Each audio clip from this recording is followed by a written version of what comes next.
but of the millionaire's promise. A story of justice, redemption, and unexpected fortune. She was wrongfully fired and sat there crying at the bus stop when a man in a tailored suit approached her. Nobody could imagine that this encounter would change not only her life, but the lives of countless others. Margaret Williams arrived early that morning at Apex Financial Tower, just as she had done for over 8 years. The building was still empty, only the night security guards finishing their shift. She greeted James, the doorman, with that genuine smile that brightened the lobby every single day. Nobody imagined that this would be the last time she would walk through those doors as an employee. "Morning, Margaret. Another day at the office, huh?" James said, buzzing her through to the elevators. "Good morning, James. You know how it is. Work doesn't wait for anyone," she replied, adjusting her cleaning cart that she knew like the back of her hand. Margaret rode up to the 18th floor, where the executive offices were located. This was her assigned section. Massive offices with floor-to-ceiling windows overlooking the awakening city below. She always started with the office of Chief Financial Officer, Harrison Blake, an imposing office with a mahogany desk that cost more than her annual salary. While dusting the furniture, Margaret noticed papers scattered across the desk. This wasn't normal. Harrison always left everything organized before leaving. She carefully gathered the documents, not reading anything, just organizing them as she always did. It was her job to keep everything clean and tidy. How strange, she thought. I've never seen him leave his office this disorganized. Margaret continued her routine. She cleaned the bathrooms, vacuumed the carpets, organized the bookshelves.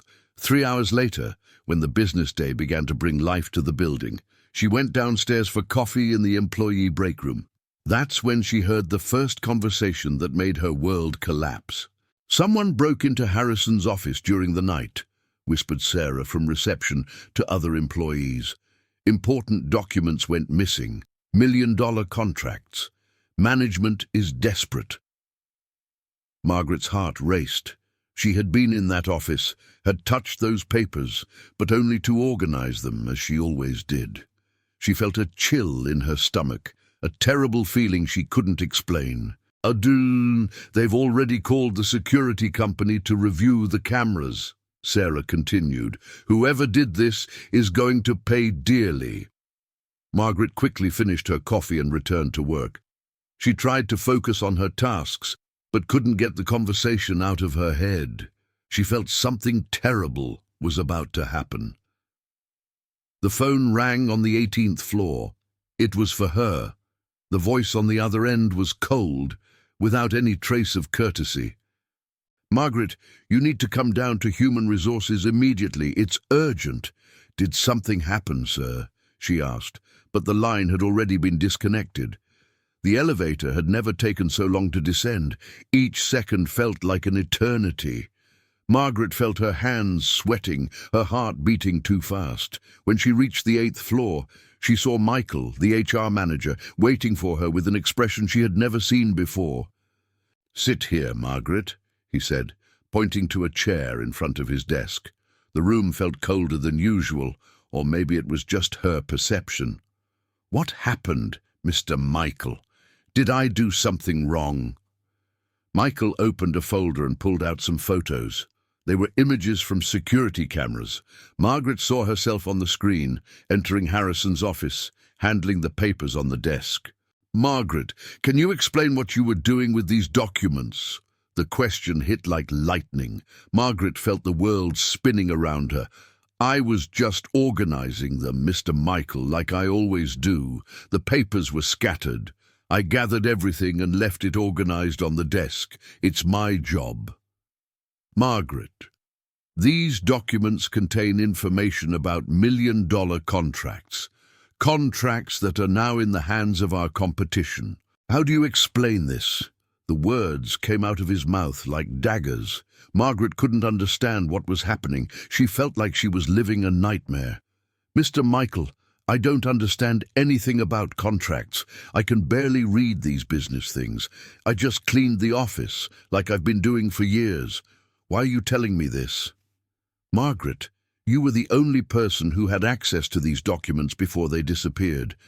The cameras don't lie. The injustice of that accusation hurt more than any physical pain she had ever felt. Margaret had worked her entire life with honesty, raised her children with dignity. She had never taken so much as a pencil that wasn't hers. I didn't do anything wrong, she repeated, but her voice came out weak, as if the words themselves doubted their own truth.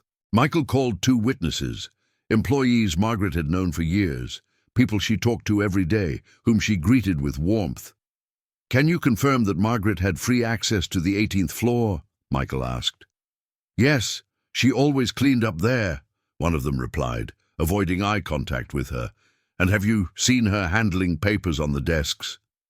Yes, she always organized everything, said the other, also looking away. Margaret looked at these people, hoping someone would tell the complete truth, that they would say she always organized documents with care, that she had never taken anything, that she was a trustworthy person, but the silence was crueler than any accusation. Margaret, Michael continued, the company cannot keep an employee under suspicion of leaking confidential information. You're fired for just cause. The words echoed in the room like thunder. Fired for just cause. This meant she wouldn't be entitled to anything, not unemployment benefits, not severance pay, nothing. After years of honest work, she was being treated like a thief. Mr. Michael, for God's sake, I didn't do any of this. I have a family to support, bills to pay. Please review the cameras properly. Someone must have entered after me. The investigations show you were the only one with access to the documents. The decision is final. Margaret felt tears streaming down her face, but tried to maintain composure. She didn't want to give anyone the satisfaction of seeing her broken. You have 15 minutes to collect your things from your locker and leave the building. Security will escort you. 15 minutes. 15 minutes to end years of honest work. Margaret stood up from the chair with trembling legs. She felt like she was walking toward her own funeral. In the locker room, she opened her small locker. Few things, a spare blouse, some medications, a photo of her children that always motivated her on difficult days. She put everything in a plastic bag, her hands shaking so much she could barely fold the clothes. Other cleaning staff were there, but nobody approached. Nobody said a word of support. The fear of being associated with someone accused of theft was greater than years of friendship. Margaret, did you really do this? Asked Marina, the only one who had the courage to speak. Marina, you've known me for so long. Do you think I would do something like this? Margaret replied through tears. Marina lowered her eyes. I don't know what to think anymore. The answer hurt more than the accusation itself. If the people who lived with her every day were doubting, how would she convince anyone of her innocence? The security guard waited at the locker room door. A young man who always greeted her politely now looked at her as if she were a criminal. Let's go, Mrs. Margaret. I need to escort you to the exit. The walk through the corridors was the longest of her life. Employees stopped to look. Some whispered, others looked away in shame. Margaret kept her head high, but felt each whisper like a stab in the chest. In the lobby, James, the doorman who had greeted her that morning, couldn't look her in the eyes. The woman who had arrived smiling that morning was leaving humiliated, carrying her few belongings in a plastic bag. "Thank you for returning your badge," said the security guard, extending his hand. Margaret took the badge from around her neck, that small piece of plastic she had worn with pride for years. She handed it over without saying a word. The building's revolving door had never felt so heavy. Each step outside that place was like leaving behind not just a job, but her dignity, her reputation, her very identity. On the sidewalk, Margaret stopped and looked back. The imposing apex financial tower rose against the sky. Inside, hundreds of people continued their lives. For them, Margaret no longer existed. She was just another employee who had left for just cause. The bus stop was a few meters away. Margaret walked slowly, feeling the weight of the plastic bag and the much heavier weight of injustice. She sat on the cold bench and let the tears fall freely for the first time that terrible day. "How am I going to explain this to my children?" she thought. "How am I going to pay the bills? Who's going to hire me after being fired for just cause?" The questions multiplied in her head, each one more desperate than the other. Margaret looked at the photo of her children she had taken from the locker. 2 kids who depended on her, who believed in her, who would never imagine seeing their mother in this situation. The bus was taking forever to arrive, or maybe time was passing too slowly. Margaret hugged the plastic bag against her chest and cried like she hadn't cried in a long time. She cried for the injustice, for the humiliation, for the uncertain future that opened before her. At that moment, sitting at that bus stop, Margaret didn't imagine that her life was about to change in a way she never could have imagined. That the greatest injustice of her life would also be the beginning of the greatest turnaround she had ever experienced. Margaret remained seated on that cold bench at the bus stop, hugging the plastic bag as if it were her last possession in the world. Tears streamed down her face relentlessly, mixing with the despair that grew in her chest with each passing minute. People walked around her, hurried with their own lives, without even noticing the destroyed woman who had just lost everything. "How am I going to get home and tell the children that Mommy lost her job?" she thought, holding tight to the photo of her children. "How am I going to look them in the eyes and explain that we won't have money for the things we need?" The traffic noise seemed distant. Cars passed, horns honked. Life continued its normal rhythm, while Margaret's world had completely collapsed. She looked at the apex financial tower one more time, trying to understand how everything had gone so wrong. 8 years of honest work, she murmured to herself. 8 years waking up early, doing everything right, and this is how it ends. At that moment, a man in a suit stopped in front of her. Margaret didn't look up, thinking he was just waiting for the bus, but she noticed he didn't move away. He stood there as if he were looking at her. "Excuse me, ma'am," a gentle voice said.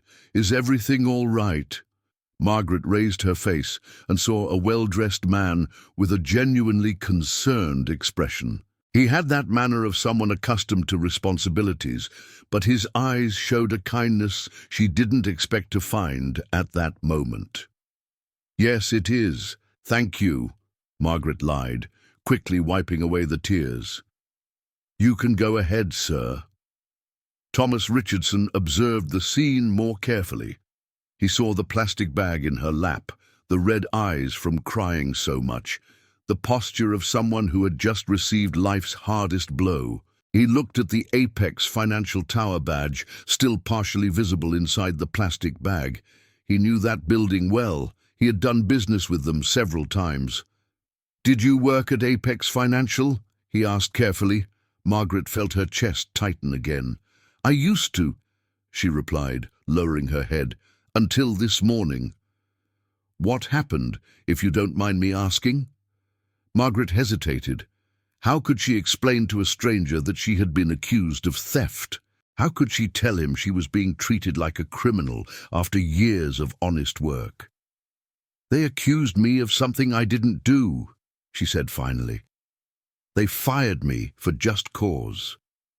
Thomas noticed the pain in her voice. There was something in the way she spoke that conveyed honesty. She didn't seem like someone trying to justify something wrong she had done. She seemed like someone genuinely wronged. "What kind of accusation?" he asked, maintaining a respectful tone. They said I took important documents, that I passed information to competitors." The words came out with difficulty. "Sir, I work in cleaning. I can't even read these business things properly. How would I know what was important or not?" Thomas paid attention to every word. His experience as a businessman had taught him to identify when someone was lying, and this woman definitely was not making up a story. "But did you organize some papers on some executive's desk?" he asked, as if he already knew the answer. Margaret opened her eyes, surprised. "How do you know?" "Because I've seen similar situations. Someone steals important information, and the most vulnerable person ends up taking the blame." For the first time since that morning, Margaret felt that someone was believing her. That's exactly what happened. "I only organized the papers that were scattered on the desk, like I've been doing for years, but the cameras showed me handling the documents, and that was enough proof for them." Thomas shook his head indignantly. "And nobody was interested in investigating properly. Nobody checked if other people had access to that office. They said only I had access. But that's not true. Many people go in and out of those offices, executives, assistants, maintenance staff. But I was the easiest to blame." "Why the easiest?" Margaret gave a bitter smile. "Because I'm a janitor, right? Who's going to believe the word of a janitor against the word of important people?" The answer hurt Thomas's heart. He himself had been judged by appearance when he was younger and hadn't yet built his fortune. He knew how cruel prejudice based on social position could be. "Do you have family?" he asked. "I have 2 young children." "They depend only on me." Margaret held tight to the photo in the plastic bag. "And now, how am I going to support them? Who's going to hire me after being fired for just cause?" Thomas saw tears returning to her eyes. He felt something stirring inside his chest, an indignation that grew with each word of that story. "Are you absolutely certain you didn't do anything wrong?" Margaret looked directly into his eyes. "I swear on my children's lives that I didn't do anything but organize those papers. If I had known this would cause problems, I wouldn't have even touched them." Thomas believed her. There was a sincerity in that look that was impossible to fake. "What's your name?" "Margaret. Margaret Williams." "Margaret, my name is Thomas Richardson. I own a company here in the city, and I can guarantee you one thing. If you really are innocent, this injustice won't stand." Margaret didn't understand what he meant. "What do you mean, Mr. Thomas?" "I know people at Apex Financial. I've done business with them. And if what happened is what I think happened, someone's going to have to give explanations." "But you don't even know me. Why would you get involved in trouble like this for my sake?" Thomas stopped to think about the question. Why was he offering to help a stranger? Maybe because he recognized in her the same dignity his own mother had always shown when things got difficult. Maybe because he knew that small injustices become big problems when nobody has the courage to face them. "Margaret, let me tell you something. When I was young, I was also accused of something I didn't do. I also lost a job because of injustice, and at that moment I prayed for someone to appear who would believe in me. And did someone appear? Nobody appeared. I had to manage on my own, and it was very difficult, but I promised myself that if I ever had the means to help someone in a similar situation, I wouldn't let it pass." Margaret felt her heart warming for the first time that terrible day. "Do you really believe I didn't do anything wrong?" "I believe you, and I'm going to prove it." "How?" Thomas got up from the bench and adjusted his coat. "Leave that to me. Give me your phone number. I'll contact you soon." Margaret took a crumpled paper from her purse and wrote down the number. "Mr. Thomas, I have no way to pay you for this help." "Who said anything about payment?" "Some things in life we do because it's the right thing to do." Margaret's bus finally arrived. She stood up, still holding the plastic bag, but now with a small flame of hope lit in her chest. "Margaret," Thomas said before she got on the bus, "promise me something." "What?" "Don't give up. Don't let this injustice break you. Sometimes the worst situations in life are just the beginning of much better things. Margaret got on the bus with tears in her eyes, but this time they were different tears. They were tears from someone who had found a little faith in humanity just when she needed it most. Through the bus window, she saw Thomas still standing at the stop, watching the vehicle drive away. That man had appeared out of nowhere and was willing to help a stranger without asking for anything in return. Maybe the world wasn't as cruel as it seemed that morning. Thomas stood there for a few more minutes, watching the bus disappear into traffic. He took his phone out of his pocket and called Marcus, his personal lawyer. "Marcus, I need you to investigate a situation at Apex Financial. An employee was fired today for just cause, accused of leaking confidential information. Do you have any business interest in this, Thomas?" "I have a personal interest. I believe a serious injustice has occurred, and I want to discover the truth." Thomas hung up and walked back to his car. He didn't know how yet, but he was going to find out who really stole those documents, and when he did, Margaret Williams was going to get the reparation she deserved. While driving back to his company, Thomas thought about the conversation he had just had. It had been years since he felt that sensation of such clear purpose, as if the universe had put Margaret in his path precisely at that moment. "And sometimes," he thought, "we need to help others to remember what really matters in life." And that day, both Margaret and Thomas didn't imagine that that chance encounter at the bus stop would be the beginning of one of the most beautiful stories of justice and redemption their lives had ever witnessed. Thomas couldn't concentrate on anything else that day. The image of Margaret crying at the bus stop wouldn't leave his head. Sitting in his office at Richardson Consulting Group, he looked out the window without really seeing the city outside. His mind was focused on one thing: discovering the truth about what had happened at Apex Financial. Marcus, his lawyer, arrived in the late afternoon with a folder under his arm and a serious expression on his face. "Thomas, you won't believe what I discovered about this story of the fired employee," he said, sitting in front of the desk. "Tell me everything, Marcus. I want to know every detail. First, I confirmed the woman exists. Margaret Williams worked there for over 8 years, always had a clean record, never caused any problems. But things get interesting when we look at who really had access to that office." Thomas leaned forward. Who else had access? Besides Margaret, at least 6 different people entered that office in the days leading up to the document's disappearance. Executives, assistants, IT staff, even a maintenance electrician. And why did they only blame her? Marcus opened the folder and pulled out some sheets. Because she was the only one who appeared on camera directly handling the papers. But here's the problem. The recordings I managed to get show that she only organized the documents and left. She didn't take anything with her. Thomas felt a mixture of indignation and relief. Margaret had told the truth. And continue. "Now comes the part that will shock you. I got a source inside the company, an employee who was afraid to speak but decided to tell the truth." What truth? The documents weren't stolen by chance. It was internal work planned for weeks, and the person responsible has direct access to the CFO's office. Thomas's heart raced. Who?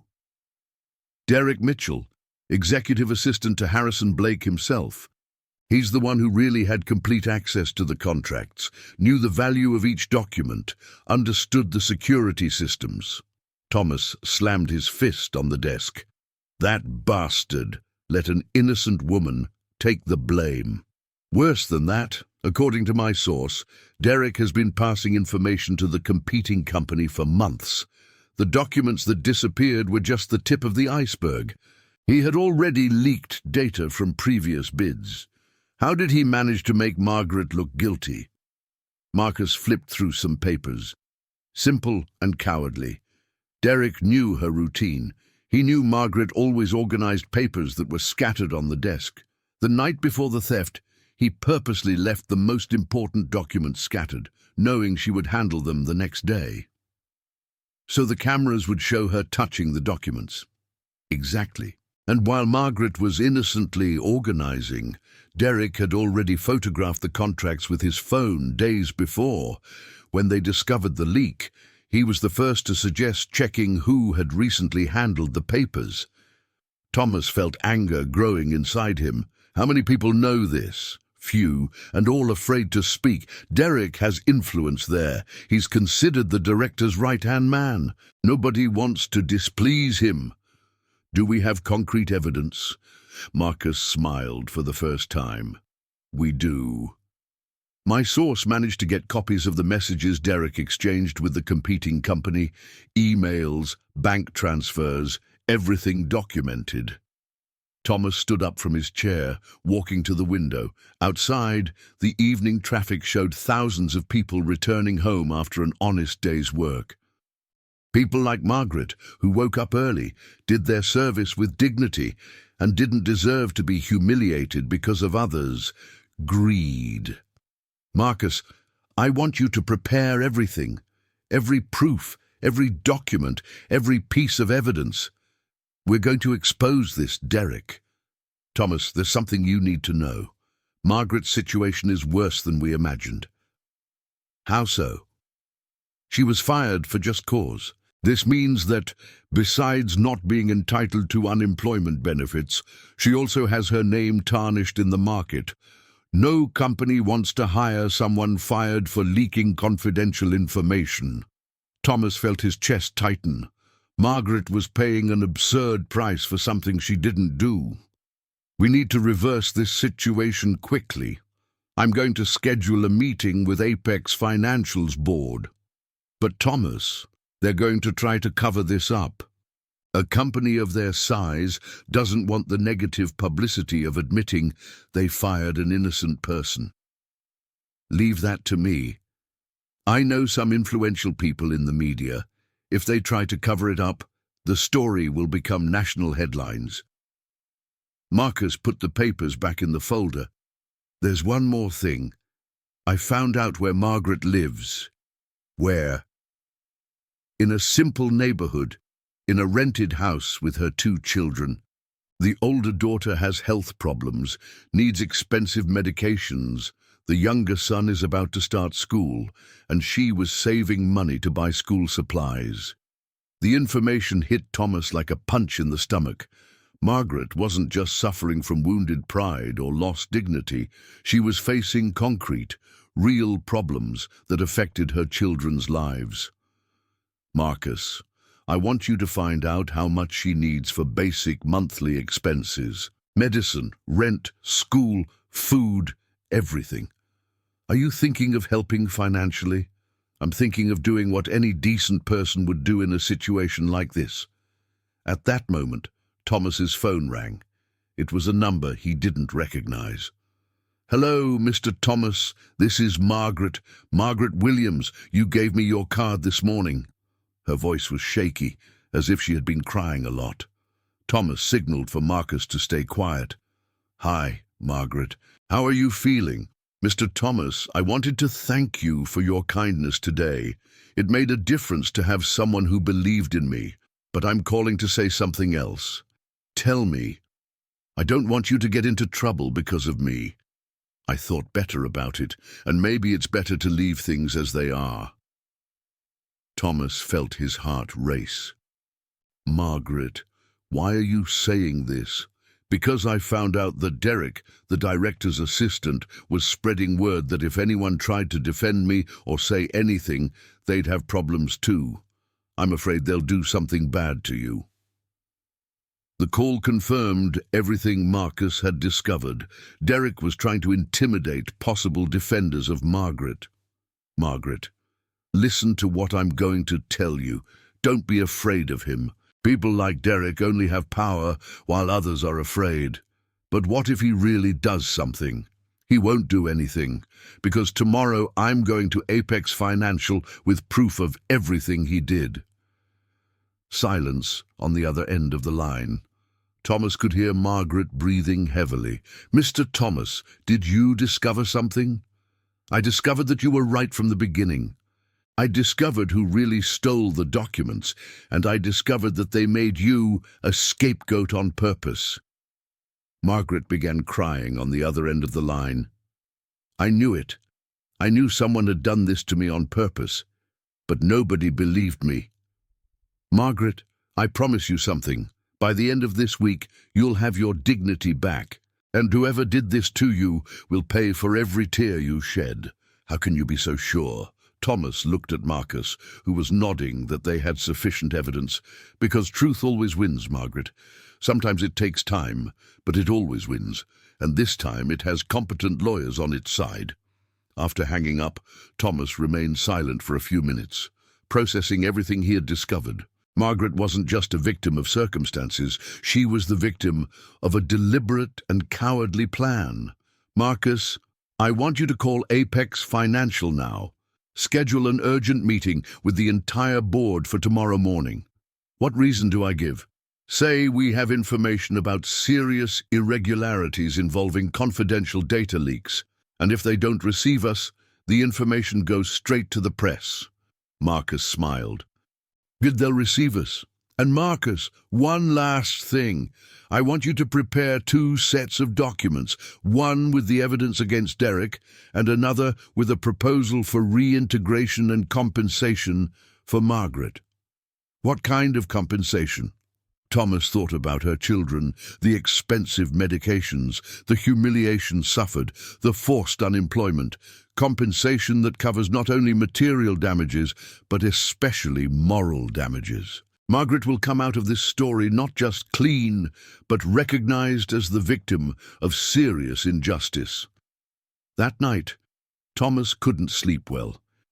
He kept imagining Margaret trying to explain to her children why food was scarcer, why she couldn't buy necessary medications, why life had suddenly become so difficult. But he also imagined the moment when she would receive the call confirming her innocence, the moment when she would return to work with her head held high, the moment when the very colleagues who abandoned her would have to apologize.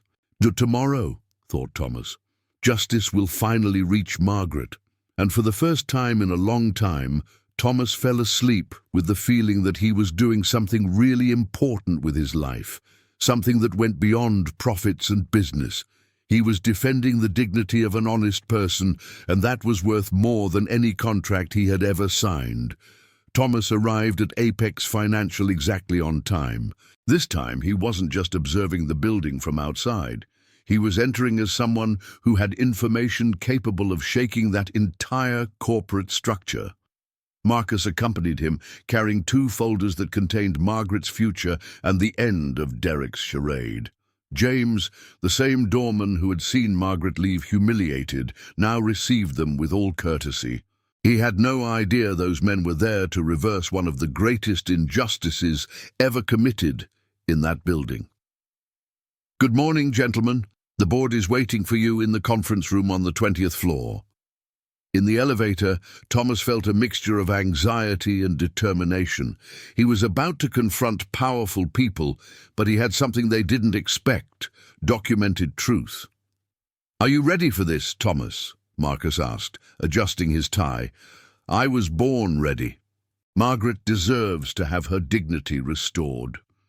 The elevator doors opened on the 20th floor. An elegant receptionist guided them through a luxurious corridor to an imposing conference room. Solid wood table, leather chairs, panoramic view of the city, the kind of environment where million-dollar decisions were made every day. Harrison Blake, the chief financial officer, was seated at the head of the table.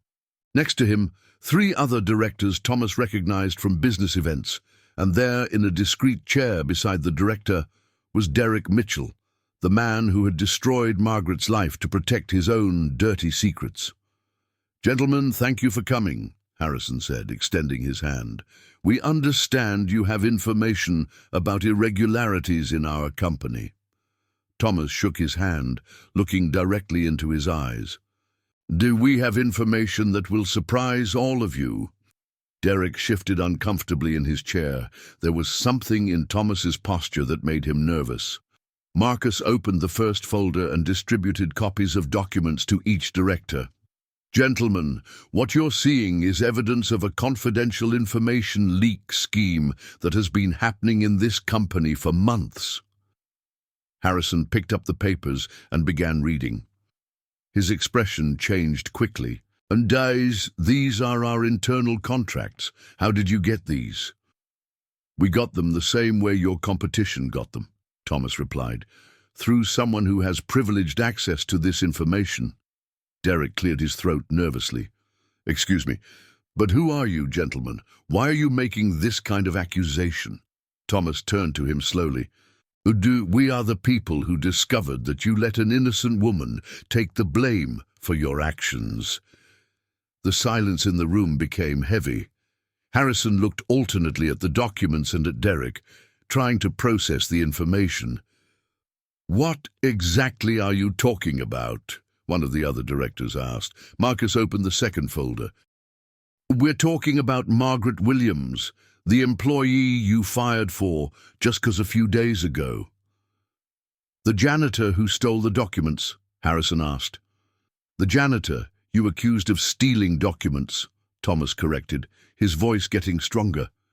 "When the person who really leaked the information is sitting here at this table." All eyes turned to Derek, who had gone pale as paper. "This is absurd." Derek tried to defend himself. "You can't come here making unfounded accusations." Marcus put more documents on the table. Screenshots of messages exchanged between Derek Mitchell and representatives of Sterling Competition, bank transfer receipts, records of system access outside business hours. Harrison picked up the transfer receipts. The amounts were high, too high to be ignored. "Derek, can you explain these transfers?" This must be some mistake," Derek stammered. "And someone must have falsified this information." Thomas stood up from his chair. "Derek, you knew Margaret's routine perfectly. You knew she always organized papers that were left messy on desks. The night before the supposed theft, you purposely left the most important documents scattered on Harrison's desk." "That doesn't make sense," Derek tried to argue, but the desperation in his voice was evident. "It makes perfect sense," Marcus continued. "You had already photographed the contracts days before with your own phone. When they discovered the leak, you yourself suggested checking the cameras to see who had handled the documents." Harrison slammed his hand on the table. "Derek, is this true?" "Harrison, you've known me for years. I work here with dedication. I've always been loyal to the company." "Loyal?" Thomas repeated the word with irony. "You call destroying an honest woman's life to cover your own crimes loyalty?" One of the directors, who had remained quiet until now, spoke up. "If these accusations are true, we're talking about a premeditated scheme to frame an innocent employee." Marcus nodded. "Exactly." Margaret Williams was chosen as a scapegoat because she was the most vulnerable person, a janitor without resources to defend herself adequately. "And you're absolutely certain of this information?" Harrison asked, still processing the dimension of what was being revealed. Thomas looked directly at Derek. "You, Derek, want to tell your bosses about the messages you sent to company employees, threatening anyone who tried to defend Margaret?" Derek suddenly stood up from his chair. "I'm not going to sit here listening to these slanders." "Sit down," Harrison ordered with authority. "We're not finished yet." Derek sat back down, clearly defeated. Marcus placed another document on the table. This is a technical report showing that the leaked data was accessed from Derek's personal computer, using his login outside business hours." "Derek," Harrison said, his voice loaded with disappointment, "did you really do this?" The silence extended for long seconds. Derek looked at his own hands as if searching for an exit that didn't exist. "I was having financial problems," he finally admitted. "Sterling offered a lot of money for the information. I never wanted anyone to get hurt. But you let Margaret take the blame, Thomas exploded, a woman with young children who depended on work to survive. I didn't know it would come to this, Derek murmured. I didn't know. One of the directors expressed indignation. You orchestrated a plan to frame an innocent person. Harrison stood up, clearly shaken. Derek, you're fired, and we're going to take all legal measures against you. Harrison, please, Derek tried to beg. There's no please. You betrayed the company's trust and destroyed an innocent person's life. Thomas felt deep satisfaction seeing justice finally happening, but there was still a pending issue. Gentlemen, he said, now we need to talk about Margaret Williams. What about her? Harrison asked. She needs to be immediately reinstated with public apologies, and she needs to receive fair compensation for the moral and material damages suffered. You're right, Harrison admitted. We committed a serious injustice against her. Marcus opened the third folder. We prepared a settlement proposal. Immediate reintegration, compensation for moral damages, payment for all days off, and an official declaration confirming her innocence. Thomas looked at Derek one last time. I hope it was worth trading your dignity for dirty money.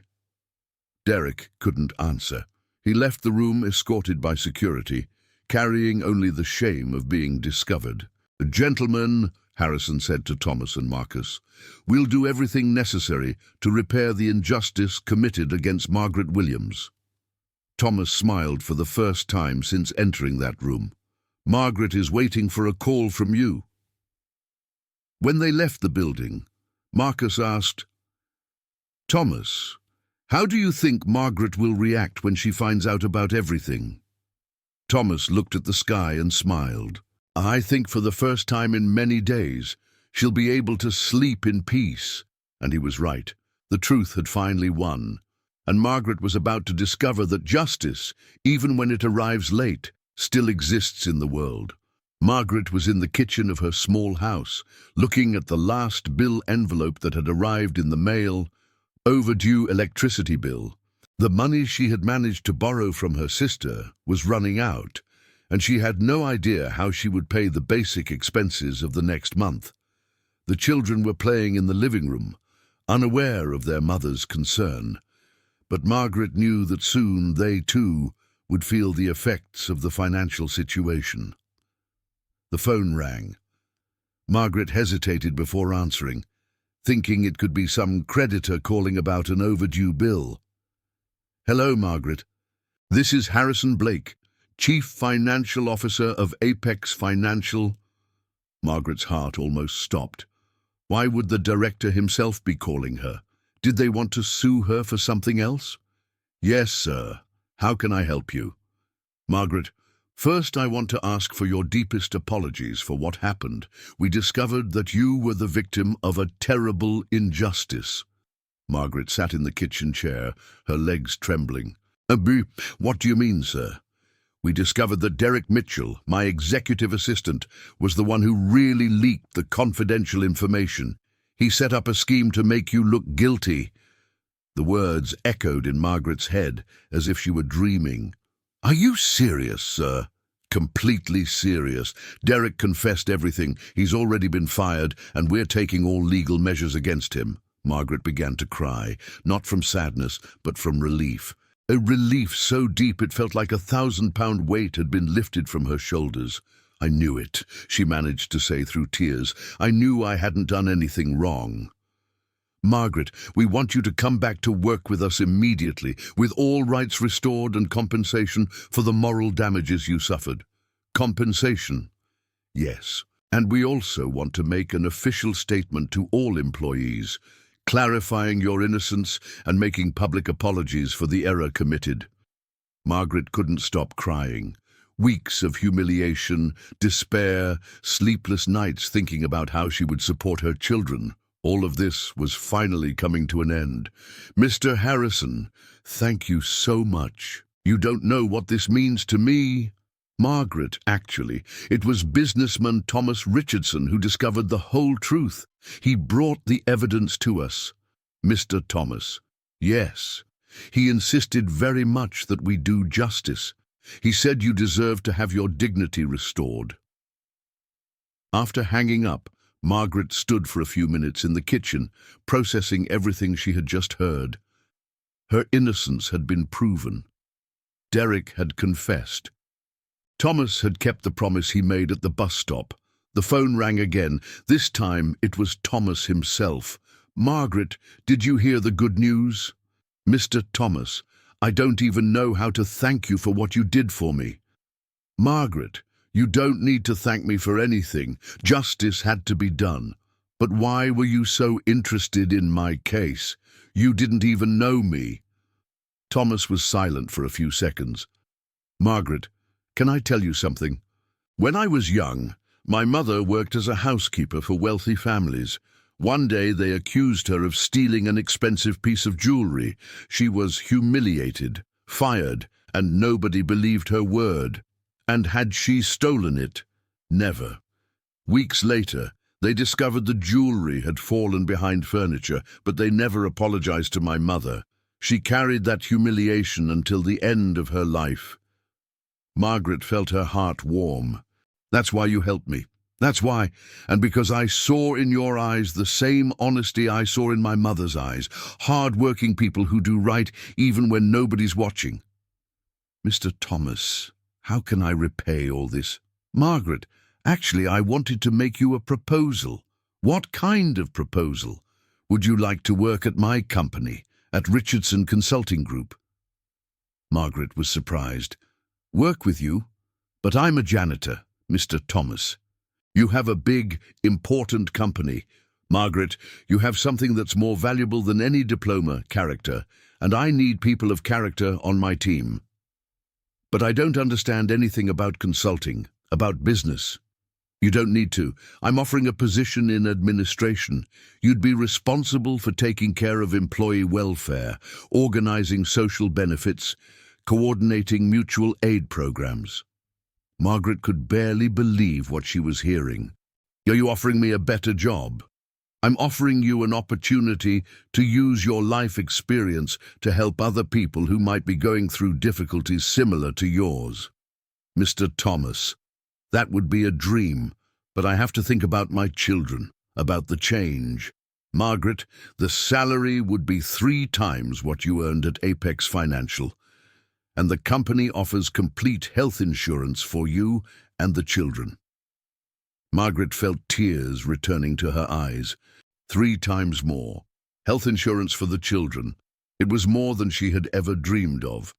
"Can I think about it for a few days?" "Of course. But Margaret, I want you to know that this offer isn't charity. It's recognition. Recognition of someone who showed strength and dignity in a very difficult situation." That night, Margaret talked to her children about everything that had happened. She explained that Mommy had been accused of something she didn't do, but that the truth had come out. "Mommy, does that mean you didn't do anything wrong?" asked her older daughter. "I didn't do anything wrong, my daughter, and now everyone knows it." "And the man who helped you, is he our friend now?" Margaret smiled. "He's more than a friend. He's a very special person who appeared in our lives when we needed him most." 2 days later, Margaret called Thomas with her answer. "Mr. Thomas, I accept your proposal. I want to work at your company." "Margaret, you just made my week. When can you start?" "Whenever you want." "Next Monday? Perfect." "Margaret, there's one more thing. I want you to be responsible for a special project I'm creating." "What project?" "An assistance fund for employees of companies who go through unjust situations like yours. A place where people like you can seek help when they don't have resources to defend themselves." Margaret was moved. "Mr. Thomas, does this mean we're going to help other people who go through what I went through?" "Exactly. You'll use your experience to identify similar cases and ensure that other families don't go through what yours did. It would be an honor to be part of a project like this." The following Monday, Margaret presented herself at Richardson Consulting Group. The building was smaller than Apex Financial, but there was something different in the environment. People greeted each other with genuine cordiality. Employees from different levels talked naturally. There was a climate of mutual respect that Margaret had never experienced. Thomas received her personally in the lobby. "Welcome to your new professional home, Margaret." "Thank you so much, Mr. Thomas. I'm very excited." "Come, I want to introduce you to the team." In the conference room, there were about 15 employees waiting. Thomas addressed everyone. "Everyone, I want to introduce Margaret Williams, our new social welfare coordinator." Margaret comes from a very difficult experience, where she demonstrated impressive strength of character. "I'm sure she'll add a lot to our family." The employees applauded warmly. Margaret felt her face flush, but it was a good feeling. For the first time in a long time, she was being introduced not as a victim, but as someone professionally valued. "Margaret," Thomas continued, "would you like to say something to the team?" Margaret took a deep breath. "Hi, everyone. I recently went through a very unjust situation. I was accused of something I didn't do and lost my job, but I learned that there are always good people willing to help those who are going through difficulties. I hope to do here what Mr. Thomas did for me." The applause was even warmer. Margaret saw genuine acceptance in people's faces, a welcoming that warmed her heart. Later, in her new office, Margaret looked out the window and saw the bus stop where it all began, where she had cried desperately, thinking her life was over. Now she was there, in a position better than she had ever imagined, with the opportunity to help other people. The phone rang. It was Harrison from Apex Financial. "Margaret, how are you adapting to your new job?" "Very well, Mr. Harrison. Thank you for asking. Margaret, I wanted to tell you that we made the official statement to all employees, making public apologies and clarifying your innocence. Besides that, your story became an example here. We're implementing new procedures so that injustices like this don't happen again. That's good to know. You transformed our company for the better. Thank you for that." When she hung up, Margaret smiled. Her painful experience had transformed into something positive, not just for her, but for other people too. The injustice had become a transforming force, and for the first time since it all began, Margaret fell asleep completely peaceful, knowing that her life had changed forever and that the best was yet to come.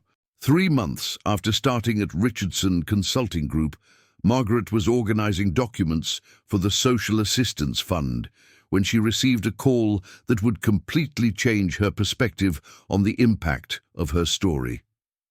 "Margaret, this is Christine Anderson, reporter from NBC News. We'd like to do a story about your case." Margaret felt her heart race.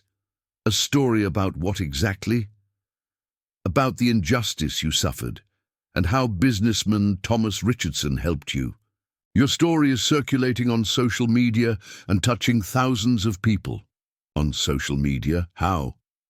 "Someone posted your story on a Facebook group, and it's already been shared more than 100,000 times. People are moved by what happened."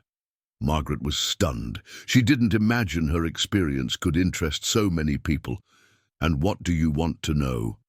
"We want to tell your complete story, show that there's still justice and good people in the world. Would you agree to give an interview?" Margaret hesitated. Talking on national television about everything she had been through would be reliving painful moments, but maybe it could help other people in similar situations. "Can I talk to my boss before giving an answer?" "Of course. But Margaret, there's information that might interest you. We found out what happened to Derek Mitchell." "What happened to him?" "He's being sued by Apex Financial and by Sterling Competition. Apparently, he leaked information to more than 3 different companies. The damage was in the millions." Margaret felt a mixture of satisfaction and pity. Satisfaction because justice was being done. Pity because Derek had destroyed his own life out of greed. After hanging up, Margaret went to Thomas's office to tell him about the TV invitation. Thomas, a reporter from NBC News, wants to do a story about our story. Our story? Thomas smiled. I like hearing that. And what do you think? I'm scared. I've never appeared on television. What if I say something wrong? Margaret, you have one of the most inspiring stories I know. Your strength, your dignity, your capacity to forgive. This needs to be known. But what if people judge me? What if they think I'm playing the victim? Thomas stood up and went to the window. Margaret, can I tell you something I discovered after you arrived here? What? Since we implemented the Social Assistance Fund, we've already helped 25 families who went through workplace injustices. 25 families who wouldn't have resources to defend themselves alone. Margaret was moved. Really? And do you know why this was possible? Because your experience taught us how to identify these cases and how to act quickly. Does this mean our story is already transforming lives? Exactly.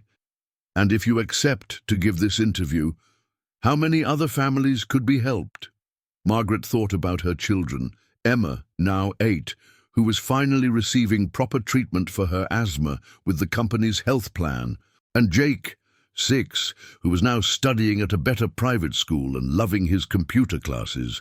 Thomas, can I ask something? I'd like you to participate in the interview with me.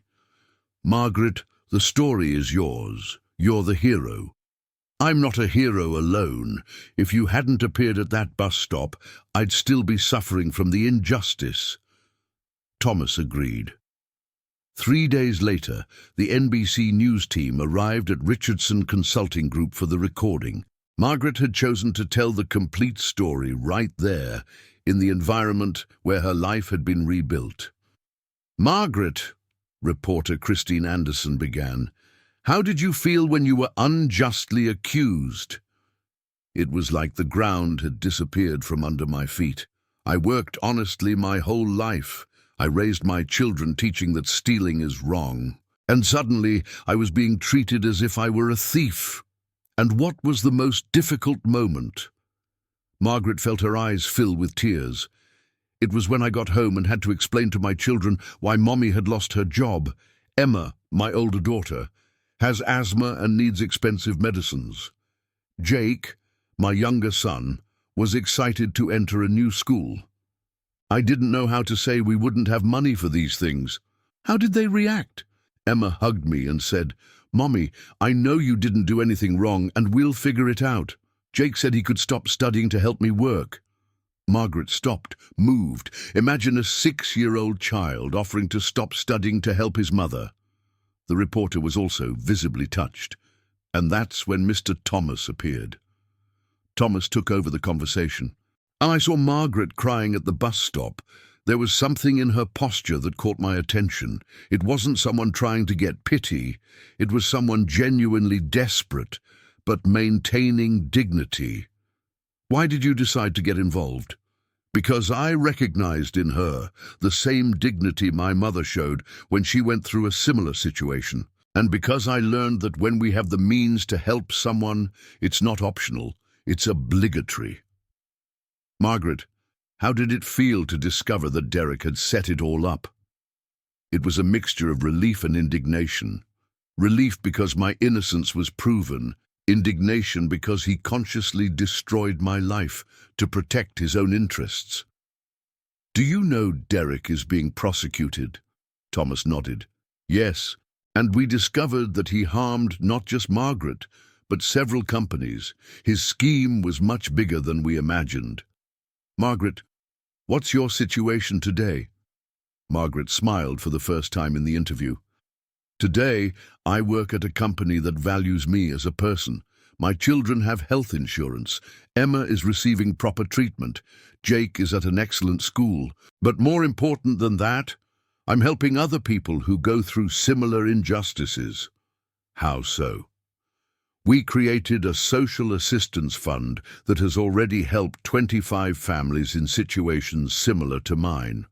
We provide legal, psychological, and financial support for people who don't have resources to defend themselves. The reporter turned to Thomas. Mr.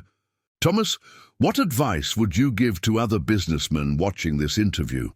That they pay attention to the people around them, that they don't judge by appearance or social position, that they remember we can all make a difference in someone's life, especially when that person is going through difficulties.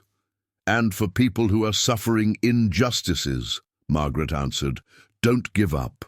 The truth always appears, even if it takes time. And there are always good people willing to help. Sometimes they appear at the most unexpected moments.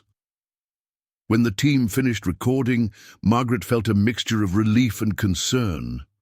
Relief for having told her version of the story, concern for not knowing how people would react. The story aired on a Thursday night.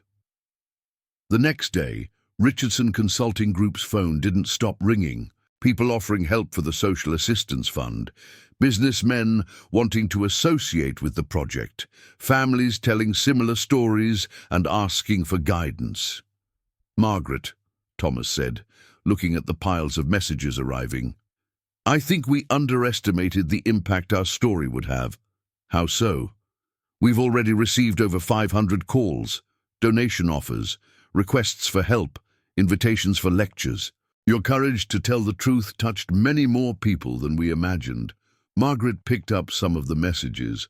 A businesswoman from Chicago wanted to create a similar fund in her company. A lawyer from Miami offered volunteer work for workplace injustice cases. A mother from Texas told about going through a similar situation and asked for guidance. Thomas, does this mean our story can help people across the country? It means you became a symbol of resistance and dignity. People who are suffering injustices now know they're not alone. That night, Margaret arrived home with a different feeling. For the first time since it all began, she felt that her painful experience had transformed into something bigger than herself. It wasn't just about her personal recovery anymore. It was about creating hope for other people. Mommy, Emma said during dinner, some kids at school saw you on TV. They said you're brave, and I said my mom is the bravest in the world. Jake completed, and I said you're going to help other families too now. Margaret hugged both children. You know everything I do is thinking about you, right? We know, and we know that now you're going to help other families too, Emma replied. Margaret smiled. Her children understood perfectly what was happening and completely supported the mission that had been born from pain but had now transformed into life purpose. That night, while the children slept, Margaret looked out the window and thought about the bus stop where it all began. The place where she had cried desperately now seemed like the starting point of a journey that was just beginning. 1 year after the NBC story, Margaret was standing in front of a building she never imagined would exist. The Margaret Williams Institute for Social Justice rose imposingly in downtown Manhattan, with 7 floors dedicated exclusively to helping people going through workplace injustices. The name on the golden sign at the entrance still moved her every time she looked at it. "Mommy, are you crying again?" Jake asked, holding her hand at the building entrance. "These are tears of happiness, my love, tears from someone who can't believe what she's seeing." Emma, now 9 and completely cured of asthma thanks to proper treatment, pointed to a plaque on the wall. "Look, Mommy, founded by Thomas Richardson and Margaret Williams, where dignity meets justice." Thomas approached the group carrying a bouquet of white flowers. He had become much more than Margaret's boss. He was like an older brother, a family protector, someone who had transformed a tragedy into life purpose. "Ready for the big day?" he asked, nervously adjusting his tie. "Thomas, I still can't believe we achieved all this in just 1 year." "Margaret, you have no idea what we accomplished." "Come, I want to show you the numbers before the official inauguration." They went up to the 7th floor, where the Institute's general coordination functioned. The walls were full of photos, families that had been helped, businessmen who became partners, volunteer lawyers who dedicated time to difficult cases. "Margaret, look at this," Thomas said, showing a report on the desk. "In 12 months, we helped 580 families. We recovered over $8 million in compensation for wronged people. We have offices operating in 20 states." Margaret held the report with trembling hands. 580 families, 580 stories similar to hers that had found justice. "And there's more," Thomas continued. "Remember Apex Financial." "How could I forget? Harrison called me yesterday. Since your story became public, they completely changed their internal protocols. They created a specific ombudsman for employees, implemented more rigorous investigations before any dismissal.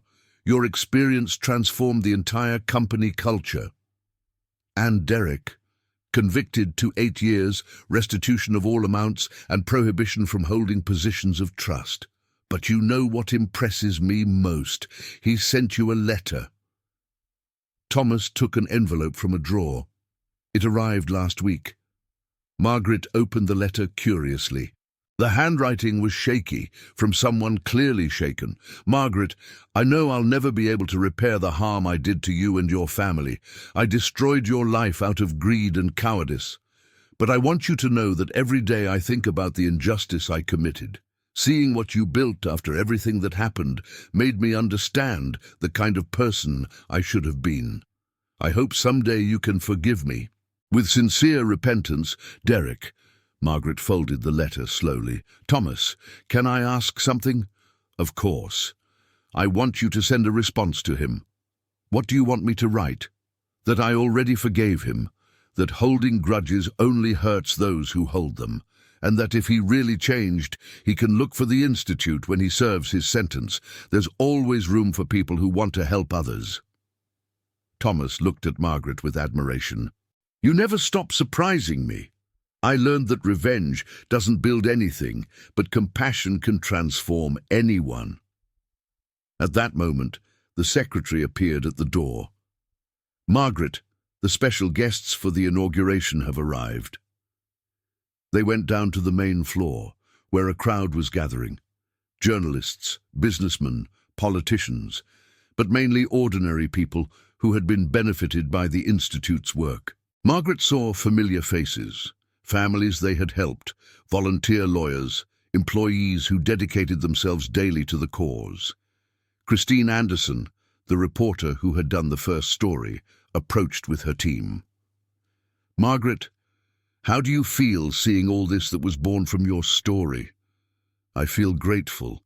Grateful for having gone through that terrible experience, because without it, none of this would exist." "Explain better." "If I hadn't been wronged, I never would have met Thomas. If I hadn't met Thomas, we never would have created the assistance fund. If we hadn't created the fund, today 580 families would still be suffering injustices." The answer moved even the cameraman. "Gimme, what message would you leave for people watching who are going through similar injustices?" Margaret looked directly at the camera. "Don't give up. The darkest night always ends in the most beautiful dawn. And remember, sometimes God allows us to go through storms to teach us to value the calm. Your pain today can be the strength that will help other people tomorrow." Thomas took the microphone for the official inauguration speech. "Ladies and gentlemen, this institute exists because a courageous woman transformed injustice into purpose. Margaret Williams taught me that true wealth isn't what we accumulate, but what we share. That success isn't measured by the profits we generate, but by the lives we touch." The audience applauded warmly. Margaret felt her chest warm, but not from shame, like that terrible day at Apex Financial. It was the warmth of someone who saw an impossible dream becoming reality. "Mommy," Emma whispered, "can I say something at the microphone?" Margaret hesitated, but Thomas signaled yes. Emma approached the microphone, and her childish voice echoed in the packed hall. "My name is Emma, Margaret's daughter. When Mommy lost her job, I got very scared. Scared of not having money for medicine, scared of not being able to study. But Mommy taught me that when something bad happens, we can choose to be sad forever, or use that sadness to help other people. Mommy chose to help, and now many children like me won't need to be afraid. There wasn't a dry eye in the hall. Jake joined his sister, and I want to say that my mother is the most courageous person in the world. She transformed tears into smiles for many families. Margaret went up on stage and hugged both children. You are my greatest wealth. Everything I do is thinking about leaving a better world for you. Harrison Blake, the director of Apex Financial, approached the stage. Margaret hadn't seen him since the day of reintegration. Margaret, can I say something? She felt curious. Margaret, your story changed my life, changed our company, changed the way I see people around me. I want to apologize once more publicly for the injustice we committed, and I want to announce that Apex Financial will be a permanent partner of the Institute, contributing $2 million annually for program maintenance. The announcement surprised even Thomas. $2 million per year would guarantee the Institute's operation for decades. Margaret approached the microphone one last time. I want to end this ceremony by returning to where it all began. Everyone left the building and walked a few blocks until they reached the bus stop where Margaret had cried desperately a year before. The same bench, the same stop, but now with a small golden plaque. Here was born the Margaret Williams Institute, where hope met compassion. Margaret sat on the bench exactly as she had done that terrible day, but this time she wasn't alone. Thomas sat beside her, as he had the first time. The children settled at her feet. Dozens of people who had been helped by the Institute formed a circle around them.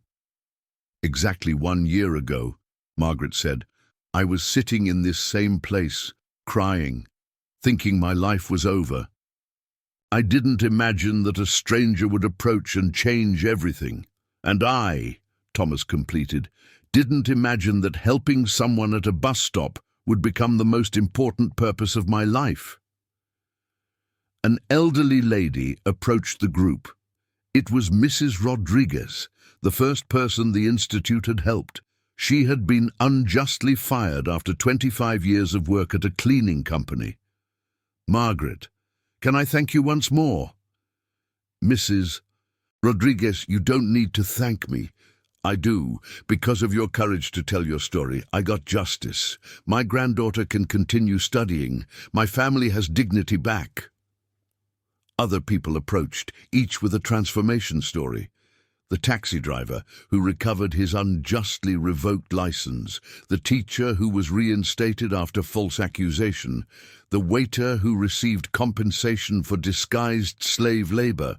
When the sun began to set, Margaret stood up from the bench and looked one last time at that place that had been the dividing point of her life.